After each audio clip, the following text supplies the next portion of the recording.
Saudara-saudara pendengar yang kami kasihi dimanapun Anda berada, Anda kembali bersama kami dalam acara Telaga, Tegur Sapa Gembala Keluarga. Saya Gunawan Santoso dari Lembaga Bina Keluarga Kristen akan berbincang-bincang dengan Bapak Pendeta Dr. Paul Gunadi.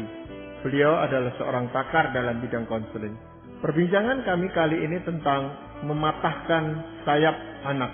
Kami percaya acara ini pasti bermanfaat bagi kita sekalian dan dari studio kami mengucapkan selamat mengikuti. Pak Pol, apa yang dimaksudkan dengan mematahkan sayap anak? Anak kan tidak bersayap seperti burung gitu Pak Pol. Ya, memang saya menggunakan ini ya, suatu gaya lukisan. Jadi yang saya maksud adalah membuat anak itu akhirnya nggak bisa hidup mandiri.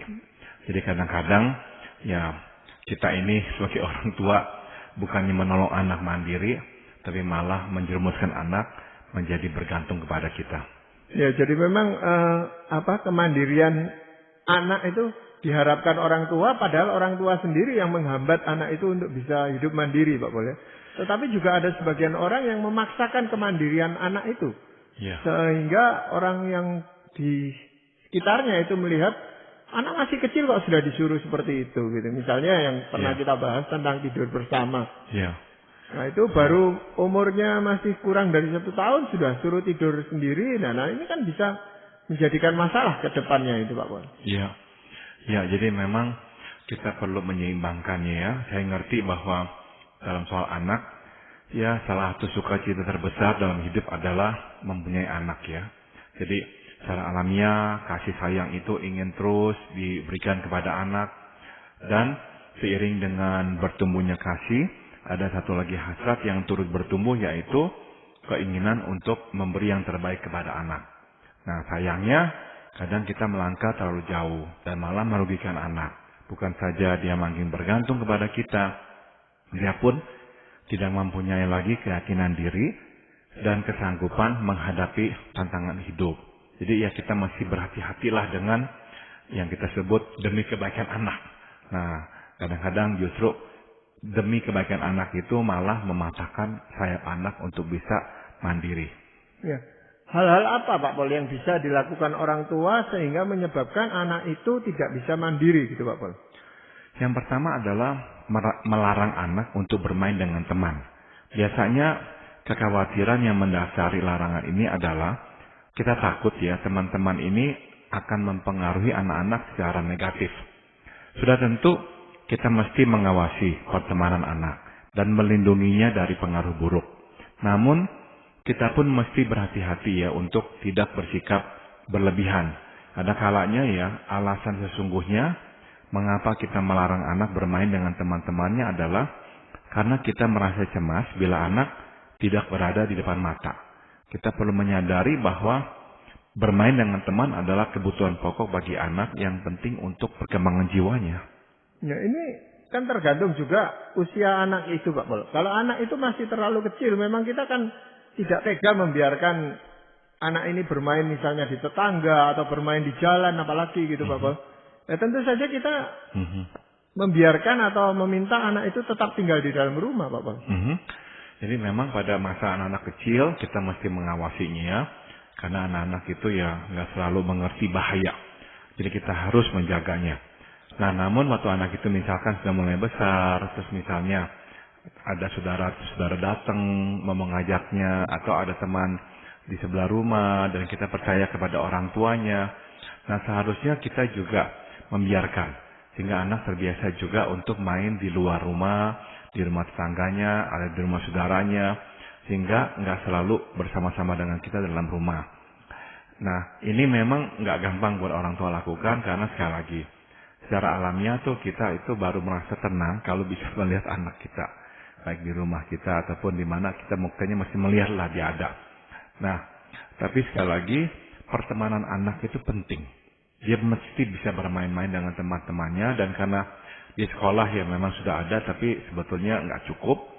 Kalau bisa ditambah dengan di luar, dia bermain, bergaul dengan saudara sepupunya lah atau siapa, itu juga sangat baik buat anak. Secara fisik dia akan banyak bergerak dan juga secara mental dia akan belajar ya untuk bagaimana bekerja sama dengan orang lain. belajar untuk bersosialisasi dengan lingkungannya gitu Pak Paul. Betul sekali Pak Gunawan. Jadi saya udah perhatikan ada anak-anak yang waktu masih kecilnya nggak dikasih keluar Pak Gunawan. Terus dilindungi seperti begitu sampai besar.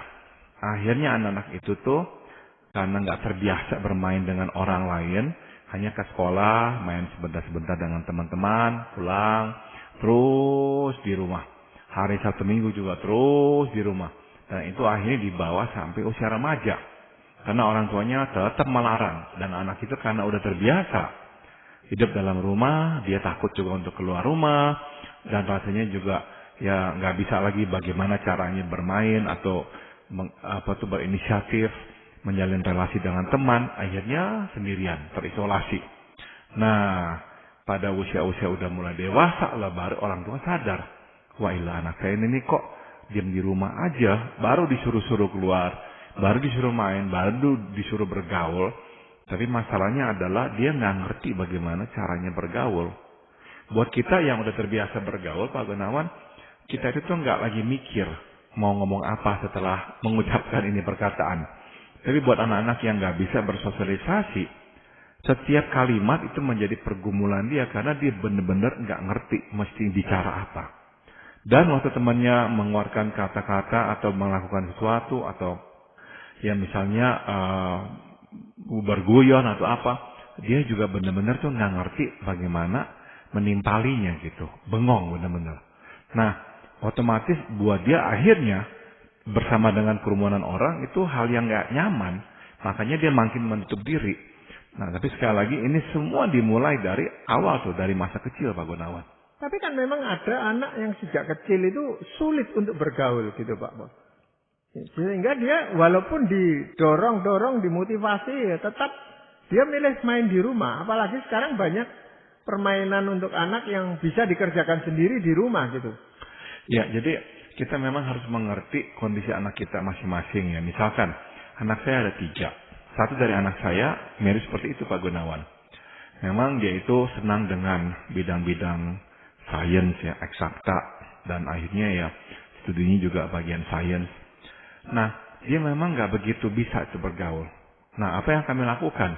Kami memang meminta temannya kadang-kadang mengajak dia tinggal di rumah temannya, atau kami undang temannya nginep di rumah kami karena kami kenal orang tuanya. Memang waktu masih kecil saya sendiri kadang-kadang lihat suka lucu. Kenapa? Sebab begini. Dia dan temannya dua-duanya itu mirip. Yaitu susah bergaul. Temannya juga sama susah bergaul. Senangnya juga sama. Senangnya adalah main video game. Nah yang lucu adalah mereka misalkan nginep di rumah. Temannya nginep di rumah. Itu berdua-duaan tuh bisa bersama-sama dalam satu ruangan. Tapi nggak ada pembicaraan. Karena dua-duanya main. Tapi tetap itu lebih baik daripada nggak ada sama sekali. Jadi itu yang kami lakukan. Terus sampai dia mulai besar. Nah karena dia sudah mulai besar, kami sering bicara dengan dia, berikan dia masukan-masukan tentang apa yang dia perlu tambahkan dalam hidupnya.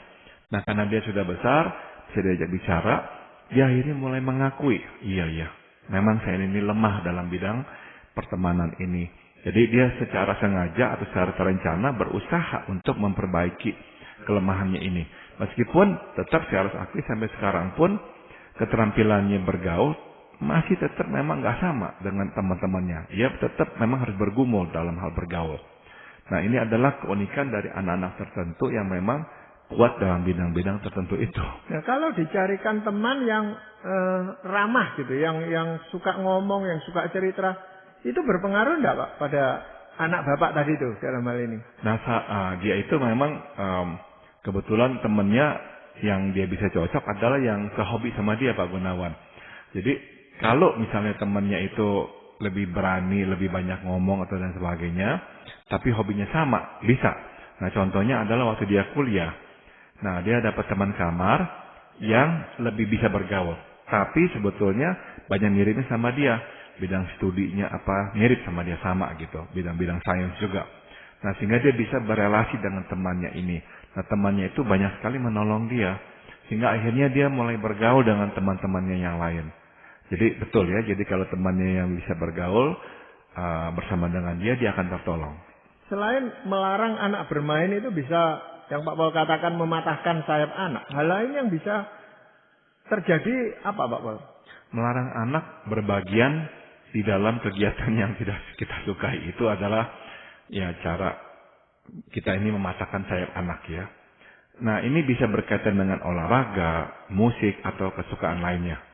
Pada umumnya kita beralasan bahwa aktivitas atau minat tersebut bukanlah sesuatu yang baik. Namun, alasan sesungguhnya mengapa kita melarangnya adalah karena memang kita tidak menyukai pilihannya. Sebagai contoh ya, misalnya kita menyukai piano. Mungkin saja kita melarang anak untuk belajar menabuh drum.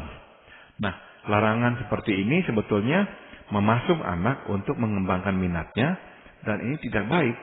Kita mesti menyadari bahwa anak bukanlah kita, dan bahwa perbedaan minat bukanlah sesuatu yang salah. Jadi untuk nggak mematahkan anak, ya izinkan anak berbagian atau melakukan kegiatan yang dia sukai, meskipun kita sendiri memang nggak begitu menyukainya atau ya kita anggap itu bukanlah satu kegiatan yang terlalu penting atau apa. Tapi biarkan ya supaya dia bisa mengembangkan dirinya. Tapi biasanya kan anak itu mencontoh orang tuanya Pak Pol. Orang tuanya misalnya senang main piano dan dia lebih cepat untuk menyukai piano daripada menyukai drum gitu Pak Pol. Nah, biasanya pada masa anak-anak kecil iya. Jadi awalnya dia akan mengikuti ya orang tuanya main apa, olahraga apa dan sebagainya. Tapi begitu dia mulai besar, di sekolah kan ada banyak kegiatan lainnya, teman-temannya mempunyai kebiasaan yang lain-lainnya. Nah, dia mungkin sekali itu mengembangkan minat, mau mencoba yang lain-lainnya, yang juga dilakukan oleh temannya di sekolah. Nah, dalam hal ini orang tua memang penting untuk bisa fleksibel. Contohnya adalah anak kami tiga-tiganya diajar piano oleh istri saya. Tapi pada akhirnya yang benar-benar main piano dan masih main piano hanya satu. Dua lagi enggak. Nah, mereka tetap masih bisa main piano tapi enggak terlalu sering main piano. Yang dua malahan akhirnya pindah haluan lebih banyak bermain gitar. Tapi ya istri saya terima, enggak apa-apa gitu. Dia mau main yang lainnya. Jadi memang penting sebagai orang tua kita ya enggak mengikat anak harus seperti sama sesuai dengan keinginan kita. Tapi kalau itu sesuatu yang menurut kita bisa membahayakan anak gitu Pak Pol. Misalnya aja balapan sepeda motor atau apa gitu. Anak-anak suka itu, tetapi kita kan melihat bahaya yang bisa ditimbulkan karena kesukaannya atau hobinya itu Pak Pol. Ya, nggak bisa enggak. Memang kita harus ya pada saat anak-anak kita masih kecil, apalagi dia masih belia, remaja atau apa, kita harus lebih berani ya. Lebih berinisiatif untuk mengatakan enggak, ini jangan, ini bahaya buat kamu. Sebab memang ya dia mungkin saja nggak menyadari bahayanya itu. Kalau dia sudah besar dan itu merupakan pilihan dia, tetap kita masih bisa dan boleh ya memberikan saran. Apakah kamu sungguh-sungguh mau melakukan ini, bukankah ini berbahaya buat kamu? Tapi kalau dia berkata ya saya sudah pelajari dan saya bisa, akhirnya kita harus juga ya terpaksa melepaskan lah, meskipun kita takut ada apa-apa dengan dia. Ya karena kan semua kegiatan-kegiatan seperti itu kan biasanya membutuhkan dana yang tidak sedikit gitu Pak Pol. Dan orang tua kan juga memikirkan hal itu. Ya, jadi ya kadang-kadang kita mesti bilang terus terang sama anak kita bahwa maaf memang kami nggak punya uang untuk membelikan apa yang kamu sukai itu. Jadi ya anak juga mesti menerimanya. Nah itu bukan hal yang Pak Paul katakan sebagai mematahkan sayap anak gitu Pak Paul. Enggak, kalau memang kita nggak punya, kita itu bilang terus terang sama anak, saya kira ya anak akan bisa melihat ya, dan bisa mengakui bahwa memang yang nggak bisa kok orang tua nggak mampu. Ya udah biasanya mereka akan terima itu. Ya, seringkali itu banyak cita-cita anak itu yang tidak kesampaian karena memang ketidakmampuan orang tua gitu Pak Paul. Bahkan memilihkan tempat dia sekolah atau tempat dia tinggal gitu. Kan anak harus mengikuti orang tua, Pak. Ya. Padahal kemampuan orang tua ini sangat terbatas gitu. Ya.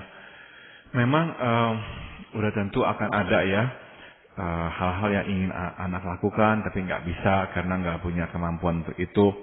Maka ini sedikit berbeda topiknya, tapi saya perlu munculkan juga, yaitu orang tua juga mesti bijaksana menempatkan anak di sekolah atau lingkungan yang sesuai dengan taraf kehidupan kita. Kalau kita karena ya bersemangat sekali mau anak kita ini bisa mempunyai prestasi yang lebih tinggi atau apa, kita tempatkan dia di sekolah yang baik tapi juga kalangan atas, dan sedangkan kita bukan di kalangan atas, ini bisa menjadi bumerang nantinya. Kenapa?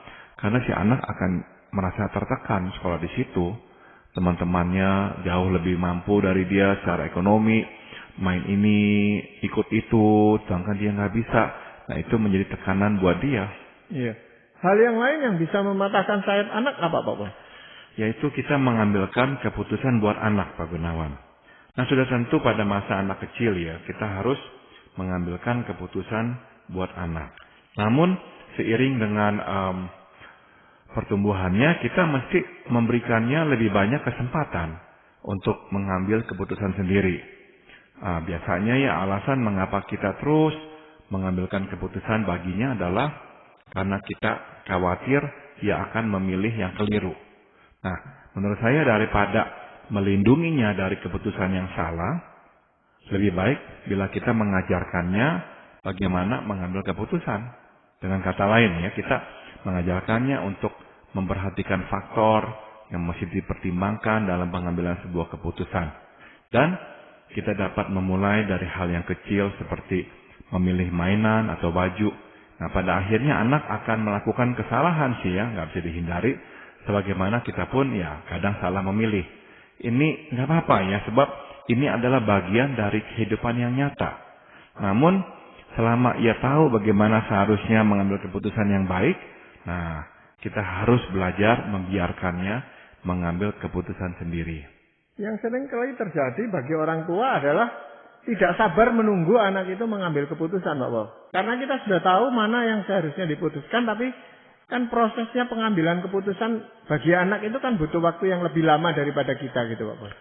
Iya, jadi memang kita kadang-kadang ya pikir kita lebih tahu dan nggak makan waktu, jadi bisa lebih cepat, kita ambilkan saja. Ada waktu-waktu ya nggak apa-apa kita yang ambilkan, mungkin memang waktunya terdesak atau apa. Tapi kalau memang ada waktunya ya berikanlah kesempatan kepada anak. Sebagai contoh adalah ini yang terjadi pada anak saya. Anak saya ini sekarang mengajar di sekolah yang memang banyak sekali anak-anak yang bermasalah. Karena dia waktu kuliah dulu dia mendapatkan tunjangan, sehingga dia sekarang harus mengajar di sekolah yang memang bermasalah. Nah, sebetulnya sebelum dia masuk ke program ini, saya sudah beritahukan dia, lebih baik pikir lagi baik-baik. Ya, mungkin kamu harus melihat dulu anak-anak seperti apa itu yang akan nanti kamu ajar sebelum kamu iakan. Tapi ya dia memilih tetap untuk ambil ini program karena dia memikirkan secara ekonomis lebih nggak memberatkan kami orang tua. Dan memang sekarang dia kesulitan sekali. Nah, ya kami tetap bantu dia, dukung dia dalam masa kesulitannya ini. Nah, pernah sekali dua kali memang saya munculkan, saya katakan kepada dia, ini yang membuat saya dulu atau papa dulu meminta kamu untuk benar-benar mempertimbangkan secara serius. Karena ini yang papa lihat dulu. Kamu akan kesulitan mengajar anak-anak yang seperti ini. Nah, jadi ya kita nggak usah terus-terus ngomong begitu. Enggak, saya hanya mungkin ngomong begitu sekali atau dua kali paling banyak. Selebihnya adalah memberikan dorongan kepadanya. Jadi sekali lagi, walaupun saat itu saya tahu dah kira-kira anak saya akan kesulitan dah. Karena memang nggak gampang ngadepin anak-anak yang bermasalah seperti itu. Tapi karena dia udah putuskan begitu, nggak apa-apa. Nah, maunya kita, anak kita itu kita lindungi dari semua yang buruk-buruk. Tapi kadang-kadang kita harus biarlah. Karena itulah caranya dia itu akhirnya bertumbuh. Biasanya yang anak itu kesulitan di dalam hal memilih sekolah atau teman hidup dan sebagainya itu, Pak Bob. Dan kita sebagai orang tua tidak bisa terlalu jauh mencampuri urusan-urusan seperti itu. Ya. Jadi ya sekali lagi kita harus ingat tugas kita adalah memberitahukan, ya, mengarahkan, mengingatkan. Tapi akhirnya keputusan itu ada di tangan dia. Kita nggak bisa membuatkannya buat dia. Waktu dia masih kecil, kita mesti buatkan buat dia. Ya, karena dia belum mampu untuk mengambilnya. Maka tugas kita adalah mengajarkan sebagai orang tua, sebetulnya tuh apa tuh prosedur atau cara mengambil keputusan yang baik atau yang sehat. Nah, setelah itu ya udah kita mesti biarkan dia. Nah, memang prosesnya akan lewat jatuh bangun. Ada orang tua yang nggak mau itu lihat anaknya jatuh bangun, jadi semua diputuskan.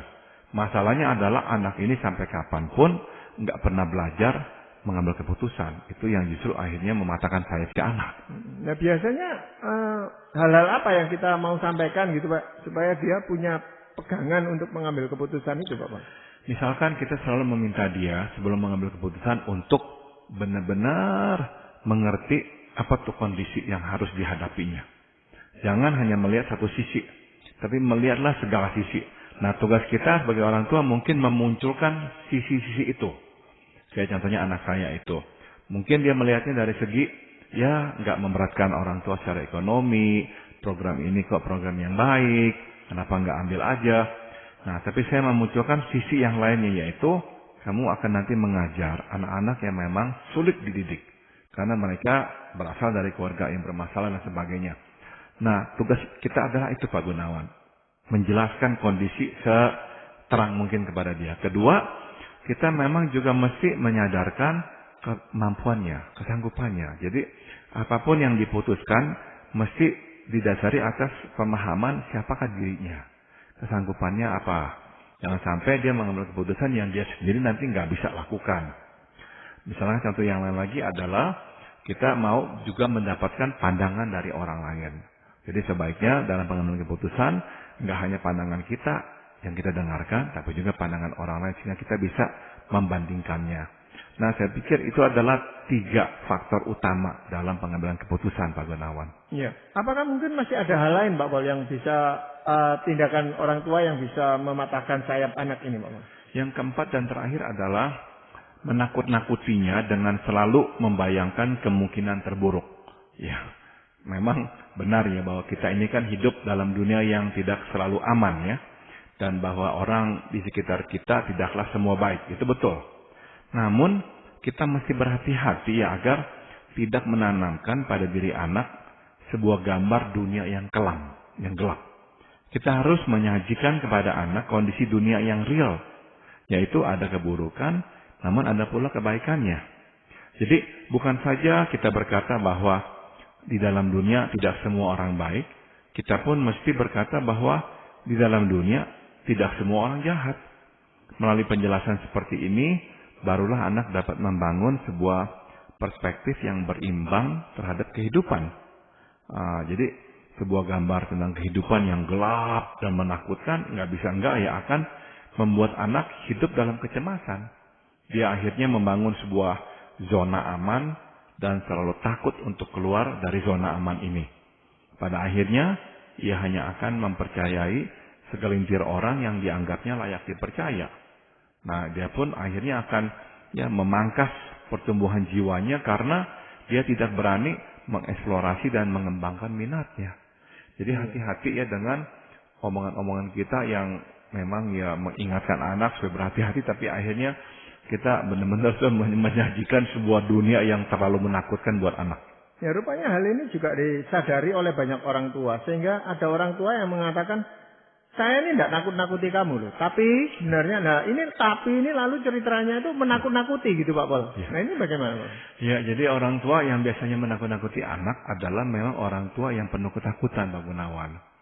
Jadi dia ketakutan, jadi dia menularkan ketakutannya itu kepada orang di sekitarnya, dalam hal ini anaknya. Nah, kita mesti sadarkan diri kita kalau kita seperti itu bahwa ya kita lah yang punya masalah dengan ketakutan itu. Nah, kita sebaiknya tidak menularkannya, sebab kita kan sendiri juga tahu bahwa akhirnya kita ini nggak bisa hidup optimal karena kita dirundung ketakutan, nggak berani lakukan ini dan itu. Nah, apakah kita mau anak kita seperti kita? Kalau kita berkata, ya nggak mau. Kita mau anak kita ya lain dari kita. Nah sebaiknya ya kita juga jagalah. Jangan ya terlalu sering-sering memberikan komentar negatif tentang hidup ini. Nah sebaliknya kalau kita tidak mau mengingatkan, anak ini kurang waspada gitu Pak Pol. Itu yang dikhawatirkan oleh banyak orang tua. Maka penting kita mengerti anak kita Pak Gunawan. Ada anak yang memang ini ya sembarangan. Nggak memikirkan risiko. Nah, untuk anak-anak seperti itu, orang tua mesti sering-sering mengingatkan. Tapi ada anak yang nggak begitu. Dia berpikir panjang, dia udah berhati-hati. Nah, kepada anak-anak yang seperti ini, kita yang nggak perlu sering-sering lah memberikan peringatan kepadanya. Nah, selama kita bisa tahu anak kita seperti apa dan menyesuaikannya, saya kira ya itu baik ya. Jadi bagaimana kalau kita mau mengingatkan anak kita supaya dia lebih berhati-hati, waspada terhadap lingkungannya gitu Pak Bos? Jadi kita selalu katakan dua sisi itu Pak Gunawan. Bahwa ada yang jahat, tapi ada yang baik. Ada orang yang menipu kita, tapi ada orang yang begitu layak dipercaya dan benar-benar ya, dia nggak akan berbuat curang. Dan kita bisa berikan contoh-contoh kepada anak kita. Dan kalau kita memang bisa memberikan tanda-tanda yang lebih spesifik, nah sampaikanlah. Misalnya kita berkata, ya kamu perlu berhati-hati ya dengan orang yang belum mau apa-apa udah menjanjikan keuntungan. Hati-hati itu. Sebab biasanya kalau orang yang belum apa-apa udah menjanjikan keuntungan, tujuannya hanyalah untuk mendapatkan sesuatu dari kamu. Tapi kalau orang itu ngomong apa adanya, nggak menjanjikan apa-apa, lebih realistik, nah justru itu yang kamu perlu dengarkan. Jadi bagikanlah apa-apa yang telah kita pelajari itu dalam hidup, hikmat-hikmat yang kita telah peroleh dalam hidup, supaya anak mengerti ya bagaimana menghadapi hidup, tapi dengan gambar yang lebih realistik, nggak sampai terlalu buruk. Iya. Pak Paul, apakah ada ayat firman Tuhan yang bisa mengingatkan kita semua tentang hal ini, Pak? Mazmur 135 ayat 5 dan 6 mengingatkan kita akan kuasa Tuhan yang tak terbatas. Sesungguhnya aku tahu bahwa Tuhan itu maha besar dan Tuhan kita itu melebihi segala Allah. Tuhan melakukan apa yang dikehendakinya di langit dan di bumi, di laut dan di segenap samudra raya. Jadi kita serahkanlah anak kita kepada pemeliharaan Tuhan. Tidak ada tempat yang lebih aman selain dari hidup dalam pemeliharaan Tuhan. Ya, terima kasih Pak Paul untuk perbincangan ini, dan firman Tuhan ini pasti sangat menguatkan kita semua. Para pendengar sekalian, kami mengucapkan banyak terima kasih Anda telah mengikuti perbincangan kami dengan Bapak Pendeta Dr. Paul Gunadi dalam acara